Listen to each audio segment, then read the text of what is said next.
Good morning. Am I audible?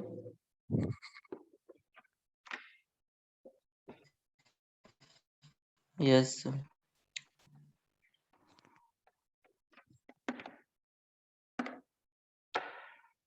Okay.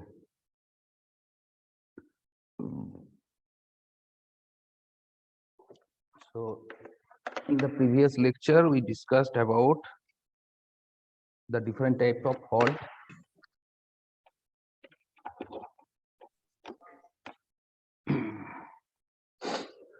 So, आज हम देखेंगे जैसे कि फॉल्ट के बारे में हमने डिस्कस किए थे डिफरेंट टाइप ऑफ फॉल्ट, जैसे कि open circuit fault, short circuit fault, जिसमें से सिमेट्रिकल फॉल्ट आता है, अनसिमेट्रिकल फॉल्ट आता है। ठीक है। तो आज हम देखेंगे कि जब भी सिस्टम में कोई भी फॉल्ट आ जाएगा तो हम उसे कैसे रोकेंगे। ठीक है। तो जैसे कि हम जानते हैं, तुमने पावर सिस्टम में पढ़ा होगा कि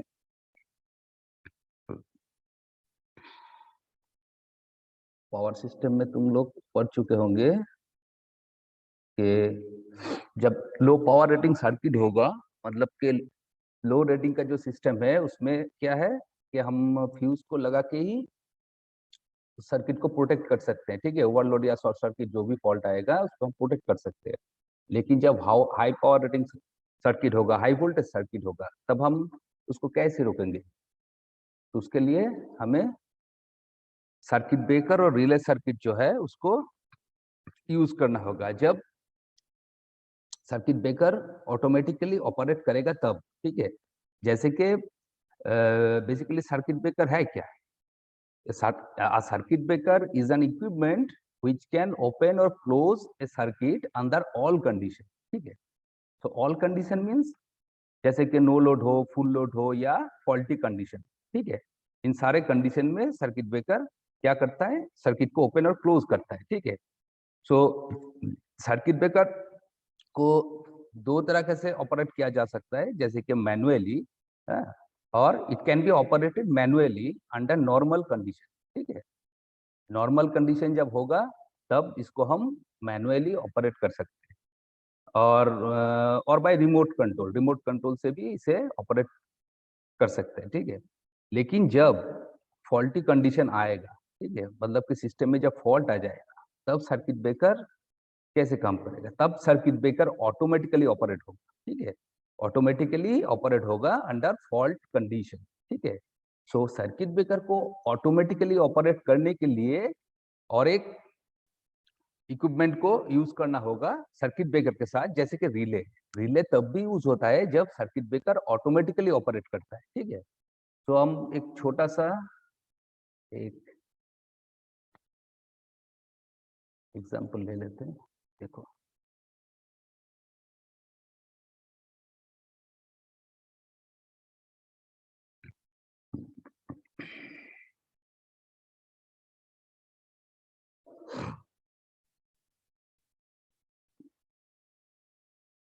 is the screen visible to you?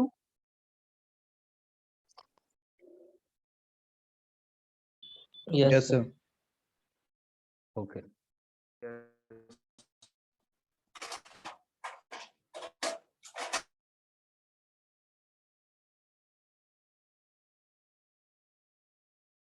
ये क्या है? ये एक बास बार है। ठीक है।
यहाँ पर देखो ये एक बास बार है, ये लाइन है, लाइन के साथ यहाँ पर ये क्या है, मान लो कि ये हमारा सर्किट ब्रेकर है, ठीक है। यहाँ पर सर्किट ब्रेकर कनेक्ट है और यहाँ पर क्या है, एक करंट ट्रांसफार्मर।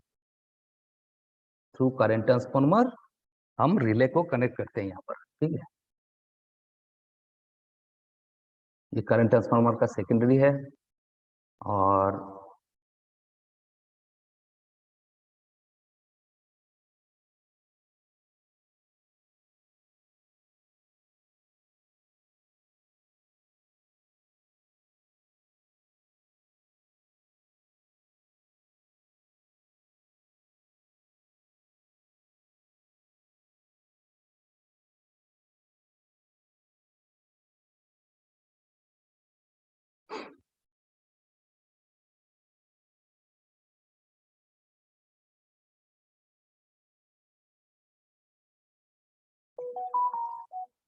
यहाँ पर एक सोर्स रहेगा, ठीक है, एक डीसी सोर्स।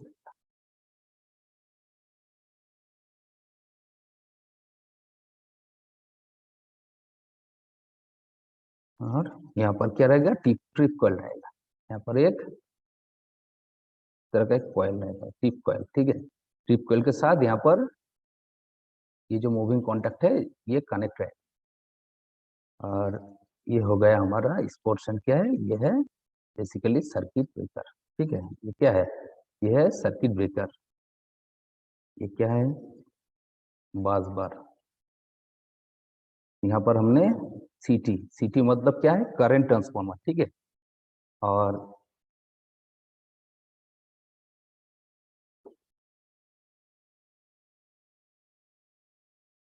ये जो पोर्शन है, ठीक है, ये जो पोर्शन है ये रिले कॉइल है, रिले कॉइल, ठीक है।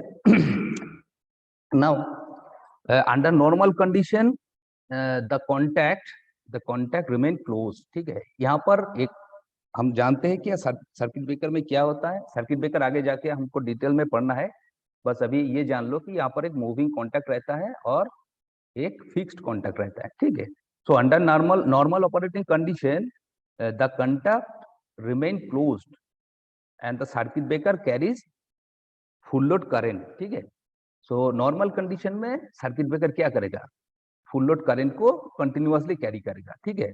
So in this condition the EMF of secondary winding of current transformer, ठीक है। In this condition, the EMF in the secondary winding of current transformers is insufficient to operate the trip coil. मतलब कि normal condition में यहाँ पर secondary side में जो EMF induced होता है सेकेंडरी साइड में, वो क्या होता है, वो इस कॉइल को ऑपरेट करने के लिए इनसफिशिएंट रहता है, ठीक है। वो इनसफिशिएंट रहता है। बट इस कंडीशन में अगर मान लो हम सर्किट ब्रेकर को, मतलब ये तो नॉर्मल कंडीशन है, तो इस कंडीशन में सर्किट ब्रेकर को हम मैनुअली और रिमोट कंट्रोल से इसे ऑपरेट कर सकते हैं, ठीक है। मैनुअली और रिमोट कंट्रोल से इसे ऑपरेट कर सकते हैं।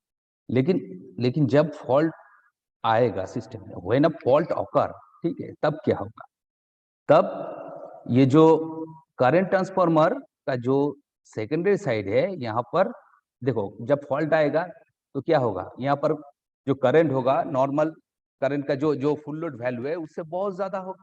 सो यहाँ पर अगर प्राइमरी में बहुत ज्यादा करंट होगा तो सेकेंडरी इंड्यूस्ड ईएमएफ क्या होगा, ज्यादा हो जाएगा। मतलब अब इस सिचुएशन में रिले कॉइल को ऑपरेट करने के लिए ये सफिशिएंट होगा, ठीक है, सफिशिएंट होगा। सो ये क्या करेगा, ये एनर्जाइज करेगा, energize the trip coil of the breaker, ठीक है। कैसे, देखो ये अगर एनर्जाइज हो जाएगा तो यहाँ पर देखो, यहाँ पर भी एक मूविंग कॉन्टैक्ट है। तो ये जो हमारा जो सर्किट है, इस सर्किट को क्लोज कर देगा। तो जब ये सर्किट को क्लोज करेगा तो क्या होगा, यहाँ पर से एक सोर्स लगा हुआ है, तो यहाँ पर करंट फ्लो करना स्टार्ट करेगा।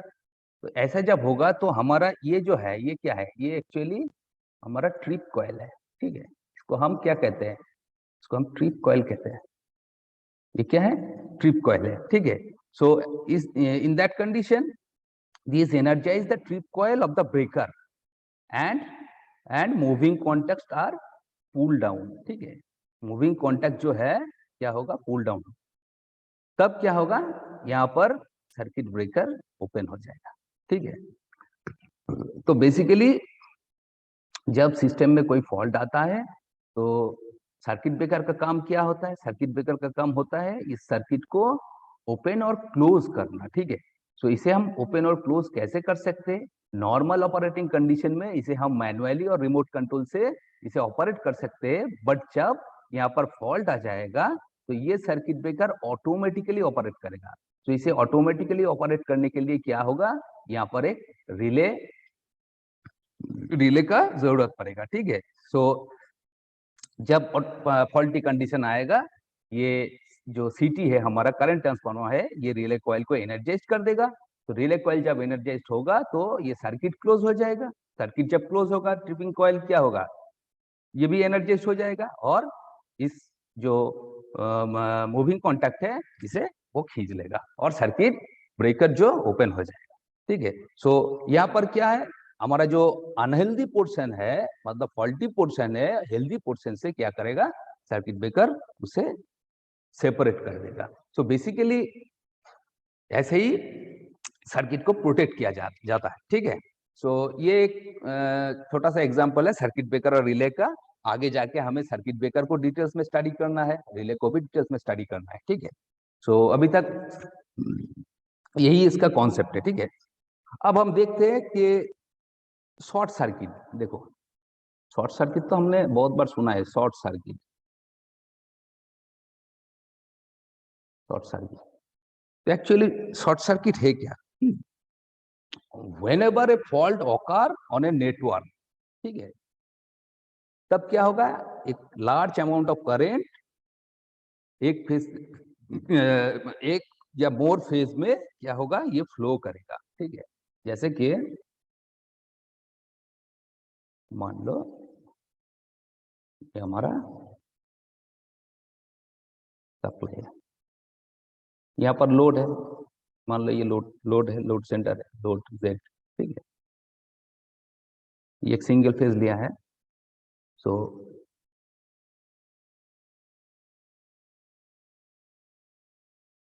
ये जो हुआ है, ठीक है, यहाँ पर क्या है, तो यहाँ पर वोल्टेज है, सप्लाई वोल्टेज है। तो यहाँ पर क्या है, देखो ये जो करंट का जो पाथ है, ये करंट का पाथ शॉर्ट हो रहा है, ठीक है। When a short circuit occur, a heavy current flows through the circuit called short circuit current. इस सिचुएशन में क्या होगा, एक जब शॉर्ट हो जाएगा, एक हेवी करंट पास करेगा।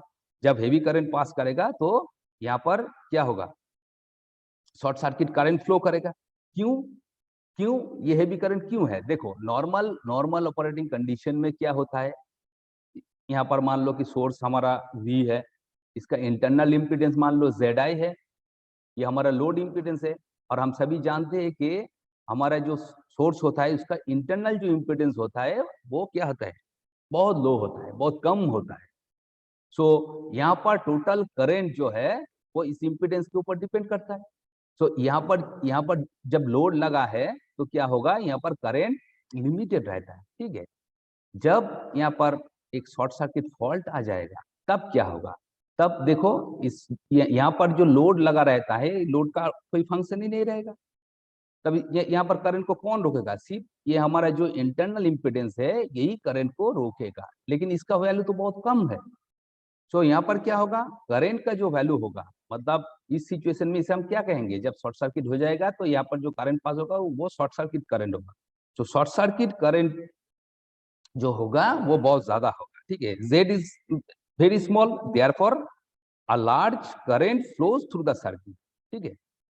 सो इस करंट इसको हम क्या बोलते हैं, इसको हम short circuit, this is called short circuit current, ठीक है, शॉर्ट सर्किट करंट। अब देखो यहाँ पर जब शॉर्ट सर्किट होगा तो इस पॉइंट पे क्या होता है, हम तो जानते हैं कि वहां का जो वोल्टेज है, वोल्टेज जीरो हो जाता है, ठीक है। वोल्टेज क्या होता है, जीरो हो जाता है। तो यहाँ पर शॉर्ट सर्किट और ओवर जो लोड है, ठीक है, शॉर्ट सर्किट ओवरलोड, यहाँ इसके अंदर एक मिनिमम डिफरेंस है। क्या है, शॉर्ट सर्किट और ओवरलोड के बीच एक मिनिमम डिफरेंस होता है, जैसे कि ओवरलोड में भी क्या होता है, large amount of current pass करता है सर्किट से, ठीक है। Under overload condition voltage at the overload point may be low but not zero, ये बात याद रखना, ठीक है।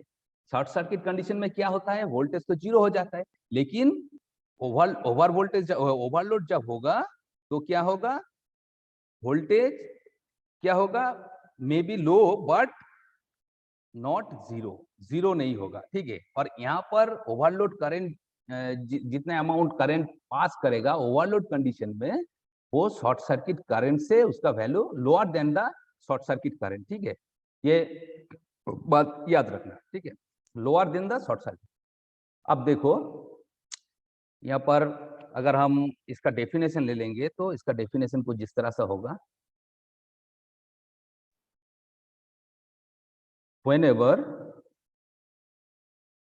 a fault occurs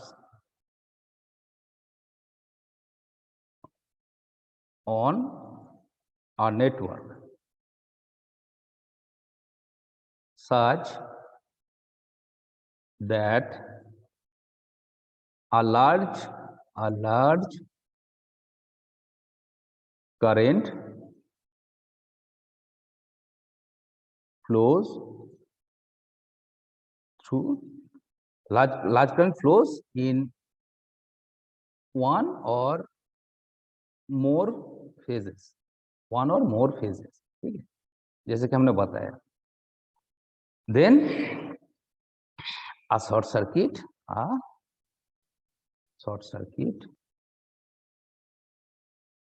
is said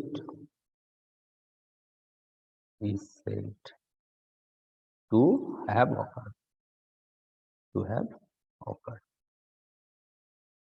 तब हम क्या बोलेंगे कि यहाँ पर शॉर्ट सर्किट हो चुका है, ठीक है।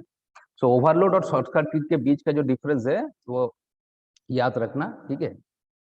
मैं फिर से एक बार बताता हूँ, शॉर्ट सर्किट में क्या होता है, उस पॉइंट पे क्या होता है, वोल्टेज जीरो होगा, लेकिन करंट का जो वैल्यू होगा हेवी लार्ज होगा। लेकिन ओवरलोड में क्या होता है, ओवरलोड में भी करंट लार्ज, वहां पर जो करंट होता है ओवरलोड करंट वो बहुत हेवी होता है, लेकिन वोल्टेज वहां पर लो रहता है, एकदम से जीरो नहीं होगा। और ओवरलोड करंट का जो वैल्यू होगा शॉर्ट सर्किट करंट से वो लोअर होगा, ये बात याद रखना, ठीक है। तो यहाँ पर देखो ये शॉर्ट सर्किट का कारण कैसा होता है, ठीक है, कॉजेज ऑफ शॉर्ट सर्किट, इसका कारण होता है, इसका दो कारण होता है, ठीक है। एक होता है क्या, internal effect, it may be cause due to internal और एक्सटर्नल इफेक्ट, ठीक है। It may be cause due to internal और एक्सटर्नल इफेक्ट। सो यहां पर इंटरनल इफेक्ट क्या है, पहला हम ले लेते हैं इंटरनल इफेक्ट। इंटरनल इफेक्ट क्या है, कुंदन कुमार बता सकते हो? हाँ, शॉर्ट सर्किट का इंटरनल इफेक्ट क्या होगा? इंटरनल सर जेड आई है सर, वो इंटरनल इफेक्ट। इंटरनल इफेक्ट क्या होता है, किसके वजह से होता है इंटरनल इफेक्ट?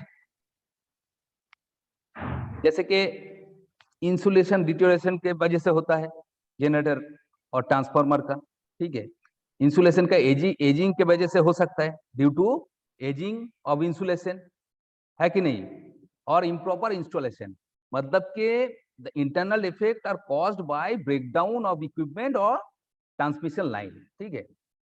सो यहां पर हम लिख सकते हैं internal effect, these are caused by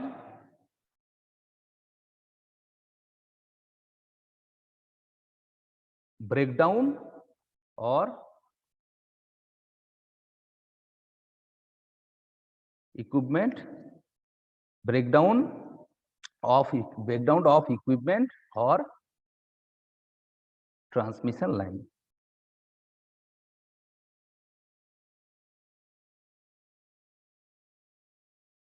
transmission line, ठीक है. And such trouble may be due to aging of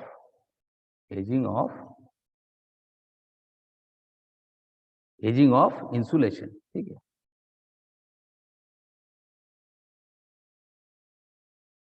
insulation, ये एक पॉइंट है हमारा. दूसरा पॉइंट क्या है?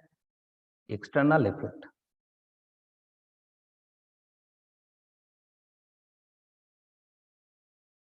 External effect.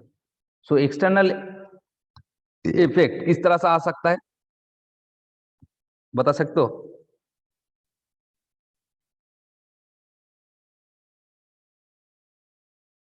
जैसे लाइटनिंग सर्च की वजह से हमारा इंसुलेशन फेलियर हो सकता है कि नहीं? इक्विपमेंट जो है, overloading of equipment causing excessive heating, इसके वजह से हो सकता है. एंड मैकेनिकल डैमेज की वजह से भी हमारा एक्सटर्नल इफेक्ट आ सकता है. So external effect causing short circuit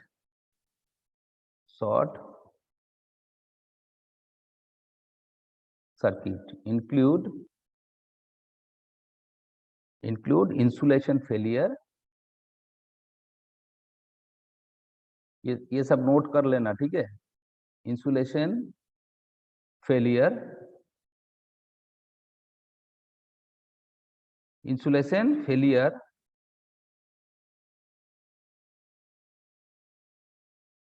due to lightning surge.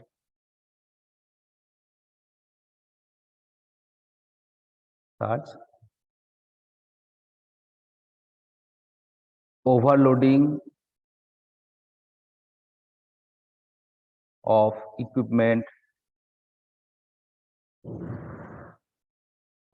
of equipment, causing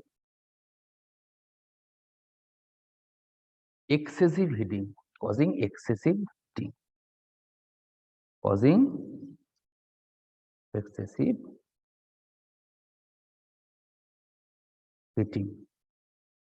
And mechanical damage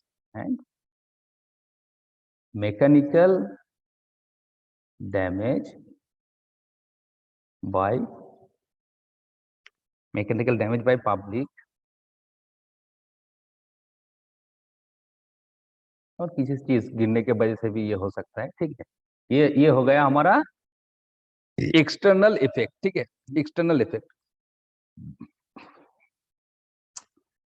so this heavy the heavy current due to short circuit की वजह से जो हेवी करंट होता है, क्या होता है? एक्सेसिव हीटिंग प्रोड्यूस करता है, ठीक है. व्हिच में रिजल्ट इन फायर और एक्सप्लोजन. ये क्या होता है?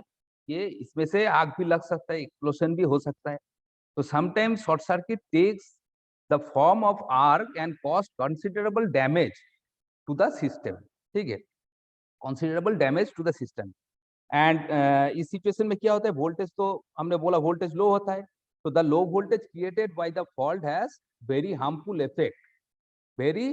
इफेक्ट. कहां पर? On the service by the power system, ठीक है. By the power system. अब इसके वजह से क्या होगा? देखो, वोल्टेज अगर लो हो जाएगा तो कंज्यूमर, हमारे घर में जितना सारा मोटर चलता है, अगर voltage remain low for even a few second, the consumer motor में भी शट डाउन, ठीक है.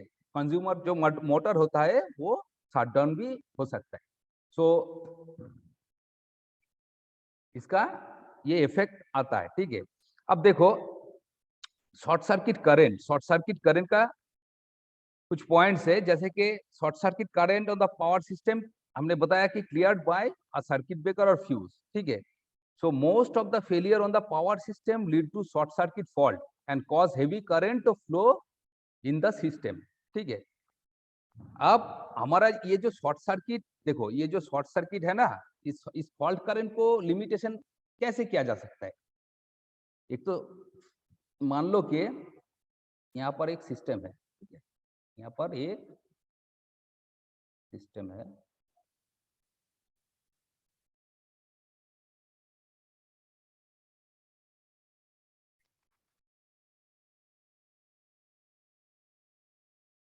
ये क्या है, ये मान लो जनरेटर, जनरेटिंग स्टेशन, ये जनरेटर है, ठीक है।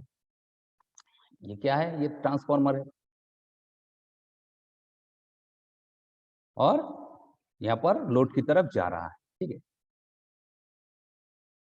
सो मान लो इस पोजीशन में, मतलब कि ट्रांसफार्मर और लोड सेंटर के बीच एक पोजीशन है जहां पर मान लो कि हमारा फॉल्ट आ जाए, ठीक है, फॉल्ट आ जाए। तो यहाँ पर जब फॉल्ट आ जाएगा तो एक ह्यूज करंट, शॉर्ट सर्किट अगर हो जाएगा तो ह्यूज करंट पास करेगा। तो इस करंट को रोकेगा कौन, ये जो करंट है इसको रोकेगा कौन।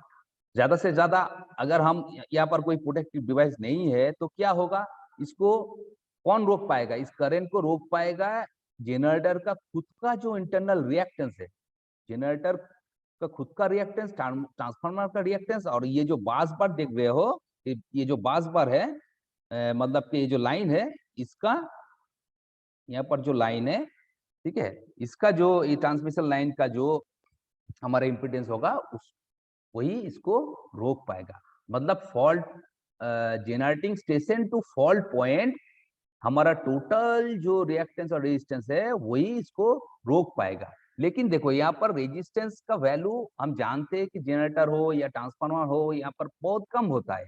वहां पर हाई अमाउंट किसका रहता है, हाई अमाउंट रिएक्टेंस का रहता है, रिएक्टेंस। सो इस वैल्यू के ऊपर बेस करके हम देख पाएंगे ये फॉल्ट को किस लिमिट तक रोक पाएगा, ठीक है।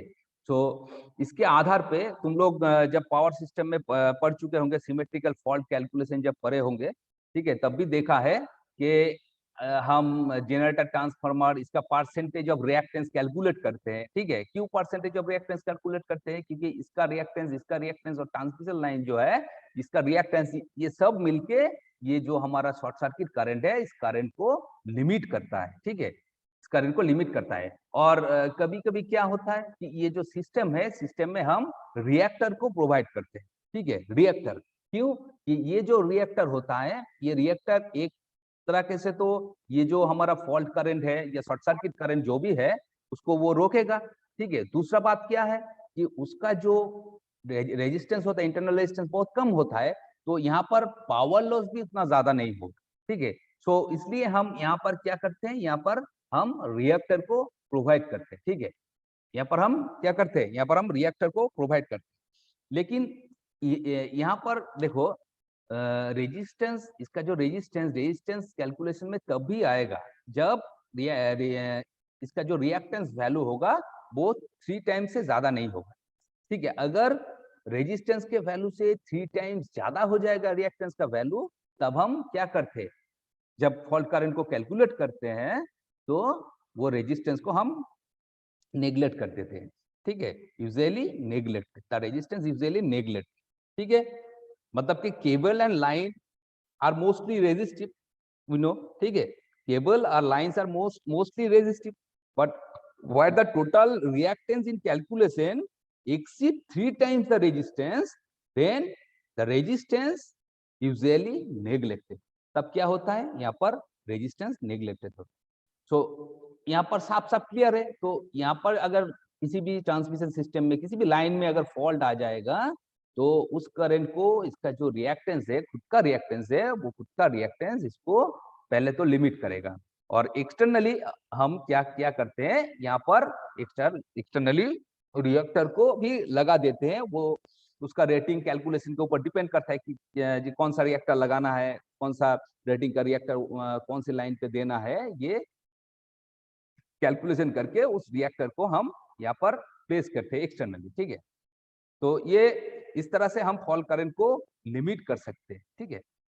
तो ये बात याद रखना कि शॉर्ट सर्किट का जो शॉर्ट सर्किट एक्चुअली होता क्या है, ठीक है। शॉर्ट सर्किट का जो इफेक्ट होता है, कौन सा इफेक्ट होता है, और शॉर्ट सर्किट फॉल्ट जब सिस्टम में आ जाता है तो उसको लिमिट कौन करता है, ठीक है। यहाँ पर सबसे ज्यादा इफेक्टिव क्या होता है, सबसे ज्यादा इफेक्टिव होता है रिएक्टेंस। तो रिएक्टेंस जो प्रॉपर्टी होता है, जनरेटर हो, ट्रांसफार्मर हो या ट्रांसमिशन लाइन हो, यही इस करंट को लिमिट करने का काम करता है, ठीक है। ये बात को याद रखना। अब देखो a short circuit on the power system is cleared by a circuit breaker or fuse, ठीक है।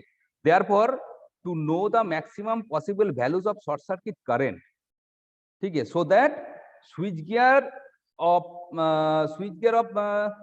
suitable rating may be installed। so इस शॉर्ट सर्किट करंट को हमें कैलकुलेशन करना पड़ता है। क्यों कैलकुलेशन करना पड़ता है? क्योंकि इसके ऊपर बेस करके हम जो स्विच गियर में जितना सारा जो इक्विपमेंट इंस्टॉल करते हैं, ठीक है, उसका रेटिंग को भी हम जस्टिफाई कर सकते हैं यहाँ पर, ठीक है। सो ये बात याद रखना। तो शॉर्ट सर्किट करंट को कैलकुलेशन करने का फॉर्मूला हमने पहले ही देखा है, ठीक है। जब पावर सिस्टम तुम लोग पढ़ चुके होंगे, तो परसेंटेज रिएक्टेंस, वो short circuit KVA, short circuit MVA, ये सारे का सारे चीज तुम पढ़ चुके होंगे पहले ही, ठीक है। उसमें हम डिटेल्स में नहीं जाएंगे, लेकिन वहां पर क्या होता है, शॉर्ट सर्किट करंट को कैलकुलेशन करना पड़ता है। पहला पॉइंट, तो कैलकुलेशन क्यों करना पड़ता है, कैलकुलेशन करने की जरूरत क्या है, तो कैलकुलेशन करने की जरूरत क्या है? क्योंकि उसके ऊपर बेस करके हम जो हम स्विच गियर में जितना सारा इक्विपमेंट हो या स्विच गियर हो, जब हम इंस्टॉल करते हैं, उसका रेटिंग को हम ठीक ठाक से वहां पर ठीक ठाक से उसको रेटिंग का जो इक्विपमेंट है वो हम प्लेस कर सकते हैं, ठीक है। एंड दूसरी बात क्या है, the magnitude of short circuit current determine the size of protective reactor. मतलब ये जो यहाँ पर जो रिएक्टर को हम लगाते हैं, ये जो रिएक्टर होता है, ये रिएक्टर के साइज के ऊपर ये शॉर्ट सर्किट करंट डिपेंड करता है, ठीक है। ये तो हम जानते ही, शॉर्ट सर्किट करंट रिएक्टर जितना ज्यादा होगा, रिएक्टेंस जितना ज्यादा होगा, शॉर्ट सर्किट करंट को उतना ही वो लिमिट कर पाएगा, ठीक है।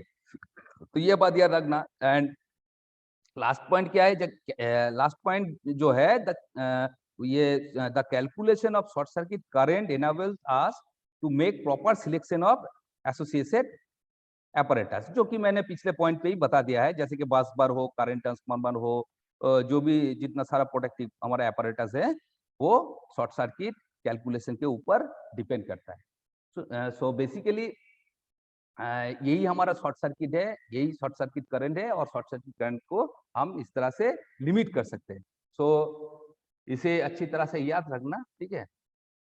अब ये जो हमने सर्किट ब्रेकर और रिले को लेके जो कॉन्सेप्ट हमने बताया, इसको भी याद रखना, क्योंकि आगे जाके हमें सर्किट ब्रेकर को डिटेल में पढ़ना है, रिले को भी डिटेल में पढ़ना है, तो वहां पर ये कॉन्सेप्ट बहुत क्लियर रहना चाहिए, ठीक है। सो बेसिकली यही है। सो कुंदन,